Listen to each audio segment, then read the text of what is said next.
വെള്ളം ഇത് എവിടെ നിന്ന് വരുന്നത് ഈ വെള്ളം? നേടാൻ വെള്ളമാണല്ലേ? ശരി ശരി.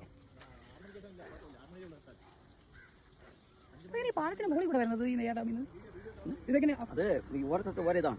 നമ്മളിപ്പോ ഇവിടെ പുറത്തു കഴിഞ്ഞാൽ പിന്നെ വെള്ളം കണ്ടുവിടാം. ഓ, അത് കാണാൻ പറ്റില്ല. ഒന്നാണ്. ഓ, ശരി. അതിനപ്പുറം 2 പാലം കഴിഞ്ഞാൽ വീണ്ടും വെള്ളം ഇതേപോലെ വരും. വീണ്ടും അത് കഴിയുമ്പോൾ വീണ്ടും ഇതാണ്. പിന്നെ വീണ്ടും വെള്ളം പറഞ്ഞാൽ ആരും കൂടി സ്റ്റേഷൻ തൊട്ടപ്പുറത്ത് വലിയ പാലം, ഇതിനെക്കാളും വലിയ പാലം, ഏറ്റവും പാലം. അതിന്റെ അവിടെ കൂടെയാണ് ഏറ്റവും വലിയ പാലം. അവിടെ പോയി കഴിഞ്ഞാൽ പിന്നെ അവിടെ കൈച്ചാലുണ്ട്. ഈ വെള്ളം തിരിഞ്ഞു പോകും. അങ്ങോട്ട് പോകുമ്പോൾ പിന്നെ തമിഴ്നാട് 4 ഭാഗത്തിലേക്ക് അങ്ങ് പോകും. അപ്പോൾ വെള്ളം കുറഞ്ഞാൽ പോകും. ഈ ഭാഗത്ത് വെള്ളം പോകാൻ സൗകര്യമില്ല. അതുകൊണ്ടാണല്ലേ ഒന്നുമില്ല. ഫുൾ വെള്ളം നിറഞ്ഞു പോകും.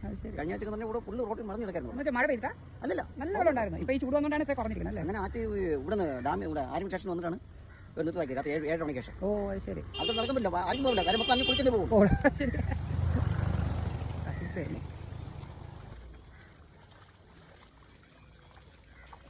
ഇതിൽ നിന്നാണ് താഴെ വരണം അല്ലേ വെള്ളം? ആ കൊച്ചു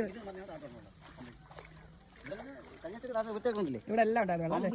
ഈ മറിഞ്ഞ് ഈ വരുന്ന ഇവിടെ നിൽക്കാൻ പറ്റില്ല. ആ സൈഡ് പോകില്ല വെള്ളം. അവിടെ ഇങ്ങനെ ഇടിച്ചാ വരുന്നത്. അങ്ങോട്ടാ പോകും. ഇടിച്ചിങ്ങോട്ടാ വരുന്നത് ശരി. വെള്ളം അവിടെ ഇടിച്ചിട്ട്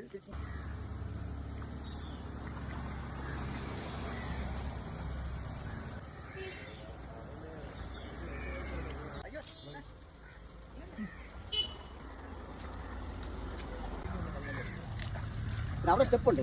അവിടെ നമുക്ക് ഇഷ്ടമേ ഉള്ളൂ.